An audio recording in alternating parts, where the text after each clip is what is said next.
Assalamu alaikum wa rahmatullahi wa barakatuh. Something needs to be said about this sentiment that seems to be very popular among especially young people online and even among Muslims. It's this idea that you're not supposed to judge anyone.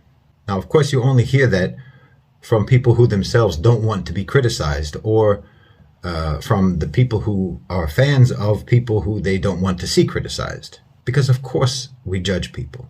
We have the faculty of judgment for a reason, and that reason isn't so that we can suspend our faculty of judgment. We have the Sharia, we have the rules and regulations of Islam, we have the guidance of Islam, precisely so that we can judge by that. Of course, there's ghaib, there's things that we don't know, there's hidden information about people that we can never know, but we are not expected to judge according to that. That's only knowable to Allah subhanahu wa ta'ala. So we don't judge based on the unknowable, we judge based on the apparent. And obviously when we do judge someone, we're not presuming to declare what their end will be in the akhirah, what is going to happen to them on judgment day. We're not pretending that we know what the judgment of Allah subhanahu wa ta'ala is going to be on that person on Yawm al-Qiyamah. We have nothing to do with that. But we bloody well can judge whether or not someone's words and actions are compliant with Islam, whether or not we think someone is good or bad, or more good than bad, or more bad than good, or whether or not that person deserves our respect, deserves our approval, or our company. Now, having said that, the truth of the matter is, and we all know this, there's a lot of Muslims who are just lousy people. There are Muslims who lie, there are Muslims who cheat, there are Muslims who are criminals, and there are Muslims who are just plain dumb. The fact that they're Muslims doesn't change that. Now, we hope for Allah's mercy for them and for us, but there are people who we deem it better overall just to avoid. Rasulullah sallallahu alaihi wasallam said that a particular woman shouldn't marry a particular Sahabi because he was known to beat his wives.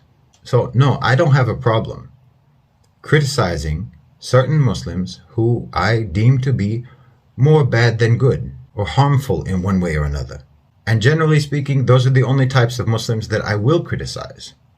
Because there's plenty of Muslims online whose content to me is just useless, worthless. I don't talk about any of that. I don't mention those people. I'm not their audience. And it's more or less harmless what they do. But there are certain people who I think are a detriment to those who follow them. And that's my opinion, that's my judgment, and I have a right to it the same way that everyone else has a right to their opinion and their judgment. I don't believe that adab and brotherhood means that you have to sugarcoat everything and wear kid gloves every single time you discuss a Muslim just because they are a Muslim. I mean, look, I will return the salam of these types of brothers. If I'm present for their janazah when they die, I will attend their janazah and pray for them. If they sneeze and say alhamdulillah, I will say yarhamukallah. I will fulfill the basic rights of brotherhood. But I'm not going to pretend that I think they're righteous and wonderful people if I don't think they are.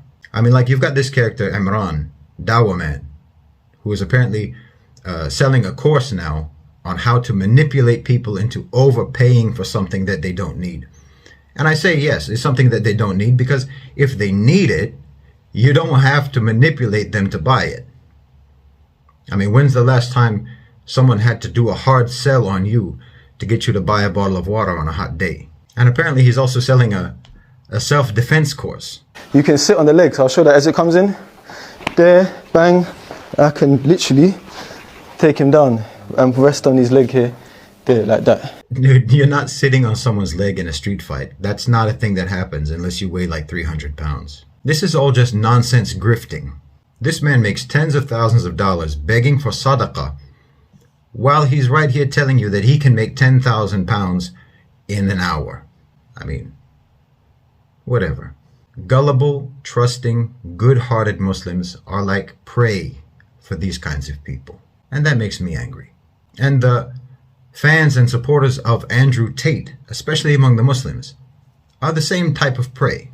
I mean, look, you've got this guy dishonestly saying he is innocent of these recent accusations against him. 3 reasons why. Number 1, innocent until proven guilty. That's the basic fundamental principle, not only in secular justice systems, but also in Islam.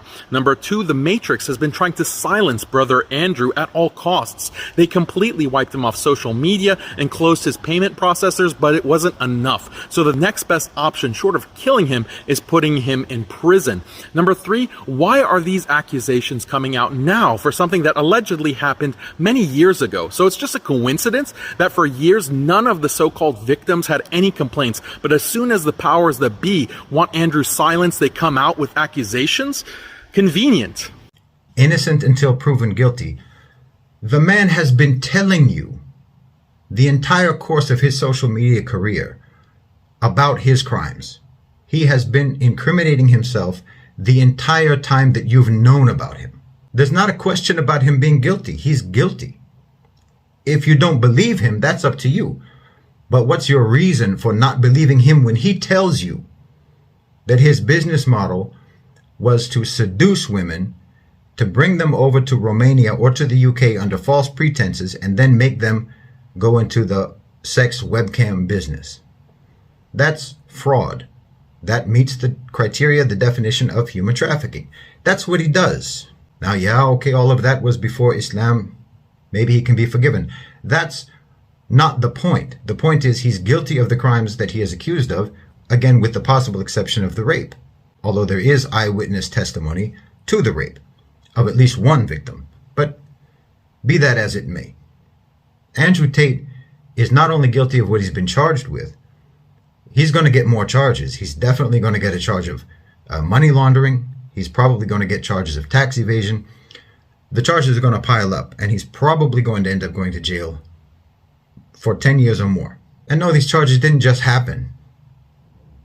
The charges were brought originally in the UK back in 2014. That's 8 years ago, 9 years ago, at the time that it happened. And the charges that he's facing in Romania now, that's the product of an ongoing investigation that's been underway since April, well before he made the announcement that he converted to Islam. And you're trying to talk about that the Matrix is attacking him because what? He's trying to help people escape from the Matrix? How? By selling them affiliate marketing courses so that they can sell the products of already existing major conglomerates and corporations? How is that escaping the Matrix? By selling people the same side hustle ideas that you can get for free anywhere on the internet. I mean, good luck trying to avoid all of the side hustle ideas that have flooded the internet ever since there's been economic hard times. And in terms of gender and men and women and all of that, he doesn't say anything that's new from the red pill point of view. And he certainly doesn't say anything that's more useful than what you can hear from your imam or your khatib, or if you read books on Islam. I mean, to take Andrew Tate as a life coach because he's got some good things to say, that's like if Abu Huraira, when Iblis taught him to read Ayatul Kursi every night before he sleeps, if Abu Huraira had said, wow, you know, Shaitan really has a lot of good things to say, maybe I should listen to him more. It makes no sense. I mean, these are my opinions. And I'm not going to pretend to respect someone that I don't respect. And if you don't like the opinion that I'm giving, or you're going to say, oh, Shahid is taking an L on this one, just unsubscribe. Look, I've never been particularly interested in trying to grow my channel or get subscribers or get more views or promote myself. That's not something that I've ever done on this channel. It's not monetized. This is not my job. So if you're a fan of Andrew Tate, if you're a fan of Dawah Man, if you're a fan of Daniel Haqiqatjou, I would just as soon you unsubscribe and look elsewhere, because my content isn't really compatible with their content. Jazakumullahu khairan wa assalamu alaikum.